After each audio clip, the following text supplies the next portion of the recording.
Olá, meus queridos alunos, sejam todos bem-vindos à nossa primeira videoaula e é sempre um grande e imenso prazer estar com vocês. Antes de iniciarmos nosso conteúdo, faremos uma retrospectiva vista nas aulas presenciais, antes mesmo de nos afastarmos para o isolamento social. Bem, nós apresentamos aí para vocês o plano de ensino da disciplina, apresentamos também qual era a ferramenta, né, o ambiente de desenvolvimento integrado que nós iremos inserir nossos códigos, iremos executar os nossos projetos, que é o nosso NetBeans. Lembrando para vocês que a nossa programação orientada a objeto é voltado para a linguagem Java, certo? Então, nos primeiros momentos, criamos projetos como mera forma de trabalhar com as estruturas vistas nas disciplinas anteriores, que é a nossa programação estruturada. Trabalhamos com as conversões de uma programação sequencial, das estruturas de decisão, né, que é o if-else, ou o que vocês conhecem como se e o se não, né? E aí utilizamos também a estrutura escolha, que é o switch, e também vimos a conversão das estruturas de iteração, conhecida como os loopings, conhecido também como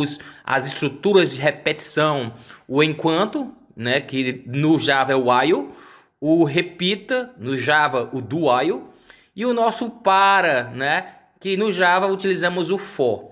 E aí deu-se início aí o nosso isolamento social e estamos retornando agora para a nossa primeira videoaula, abordando aí os conceitos básicos da orientação a objeto.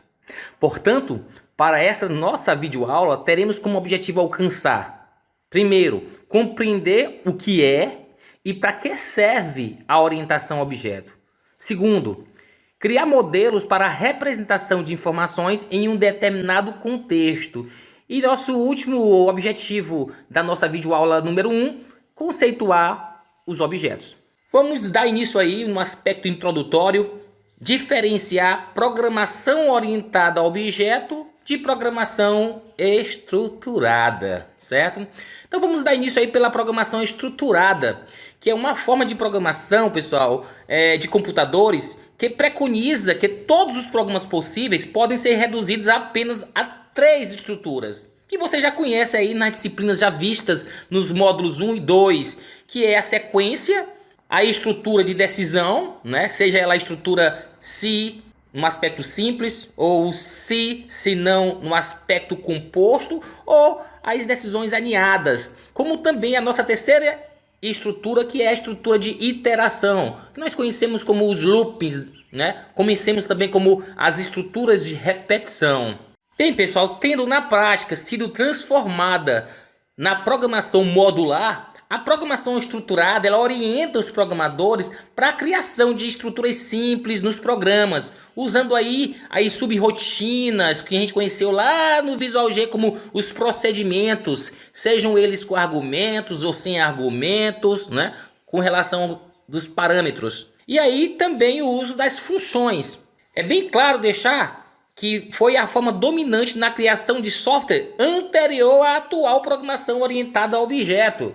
Já a programação orientada a objetos é um paradigma de programação que usa tipo de dados personalizados. Em vez de operar apenas com tipo de dados primitivos, podemos construir novos tipos de dados conforme nossa necessidade. Esses novos tipos de dados, que chamamos de classes, podem conter estruturas semelhantes a funções, que nós denominamos como métodos, e as variáveis internas, que chamamos aí, dentro da programação orientada a objeto, de atributos.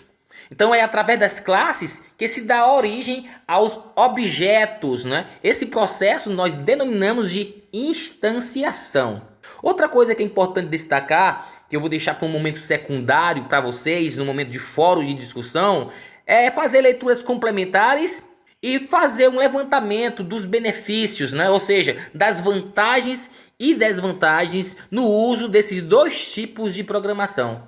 Pessoal, a programação orientada a objeto, ela tenta aproximar um mundo computacional do mundo real, uma vez que propõe a abstração e a modelagem de objetos do mundo real para o mundo computacional por meio aí de modelos conhecidos como classes. Bem, ao contrário da programação estruturada, na qual esses algoritmos eles são mais complexos e compreendidos apenas somente para os programadores. Se destaca que um modelo comumente possui dados, ou seja, informações, denominadas como atributos, características, e também possui operações, também conhecido como serviços, comportamento, ou, no caso, dentro da programação orientada a objeto, o termo métodos. Para exemplificar o uso de modelos, pessoal, vamos considerar aí uma lâmpada incandescente comum e um modelo para representá-la. Bem, esta lâmpada ele tem um dado básico, que é seu estado.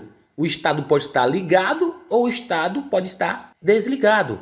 As operações que podemos efetuar nesta lâmpada também são simples. Ou podemos ligar ou podemos desligar. E para saber se essa lâmpada está ligada ou desligada, no mundo real, basta que nós possamos observá-la. Mas já pensando no aspecto computacional, como é que a gente pode verificar se essa lâmpada está acesa ou se ela está apagada?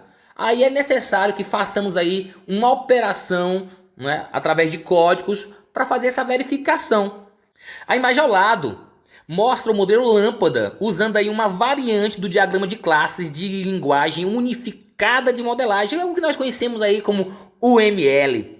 Nesse diagrama, pessoal, nós temos aí 3 retângulos. O retângulo superior, ele coloca aí o nome desse modelo, no caso aí, lâmpada. No retângulo central, nós temos aí os dados do modelo, os atributos do modelo. E no retângulo inferior, nós temos aí as operações que podemos realizar dentro desse modelo. Já nessa imagem, a representação é do modelo lâmpada escrita em pseudocódigo. Então percebemos que existem várias formas de representar o modelo lâmpada, seja ele no mundo real, seja ele numa linguagem pseudocódigo ou uma outra linguagem como a que a gente vai trabalhar nessa disciplina, que é Java. Um outro exemplo aqui seria o modelo de uma conta bancária simplificada, usando aí a variante da UML. Mais uma vez, essa variante é dividida em 3 retângulos. O retângulo superior possui o nome deste modelo. No retângulo central, os atributos, os dados que podemos aí trabalhar com eles. E no retângulo inferior, as operações que podemos realizar dentro desse modelo. Já nessa imagem, mostramos o mesmo modelo conta bancária simplificado, agora inscrito em um pseudocódigo. Então, pessoal, a pergunta que não deixa calar dentro da programação orientada a objeto. O que são objetos? Então a gente pode refletir que objetos é um conjunto de dados e procedimentos que representa a estrutura e o comportamento inerente a essas entidades, sejam elas concretas ou sejam elas abstratas do mundo real. Em outras palavras, é qualquer coisa que tenha algum significado dentro do contexto do problema, seja ela concreta ou também seja abstrata. Uma outra definição seria: é qualquer coisa material ou abstrata que pode ser percebida pelos sentidos e descrita por meio de suas características, comportamento ou estado atual. Podemos aqui diferenciar o que são objetos concretos e objetos abstratos. Então citamos aqui como objetos concretos o carro, os livros. Observem que esses objetos eles possuem características, possuem comportamentos e eles são concretos porque eles são tangíveis, eles são táteis. Já os objetos festa, compromisso e pedido de compra também conseguimos abstrair suas características, conseguimos também abstrair seus comportamentos, mas não conseguimos tocá-lo, portanto são abstratos. Por exemplo aqui, o caso do compromisso, ele tem nome, ele tem data, ele tem horário, isso são características. Já como comportamentos, podemos citar aí marcar um compromisso. Ao lado, apresentamos aí 3 exemplos de objetos, claramente do tipo concreto. O objeto pessoa, o objeto cachorro e o objeto carro. Percebamos que todos eles possuem atributos e possuem comportamentos ou métodos. Já no objeto pessoa, nós temos como estado, atributo, nome, RG, idade. Já no cachorro, nós temos aqui o nome, a raça.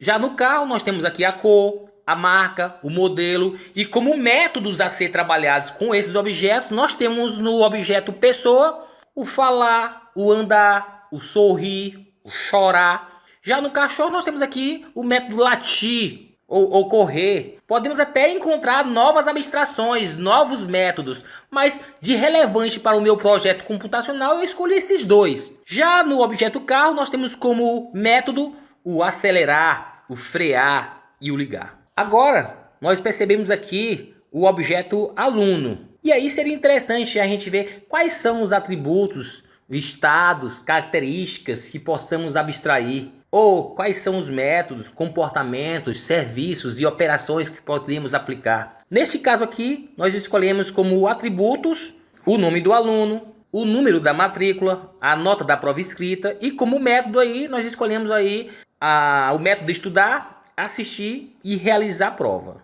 Bem, pessoal, nesta videoaula abordamos sobre conceitos de programação estruturada, o de programação de orientação a objeto, apresentamos também os modelos que são formas de representar informações dentro de um determinado contexto e falamos de forma generalizada sobre objetos. Estamos finalizando por aqui, agradeço por todos por ter assistido até o fim, aguardo vocês na videoaula número 2. Grande abraço e até lá!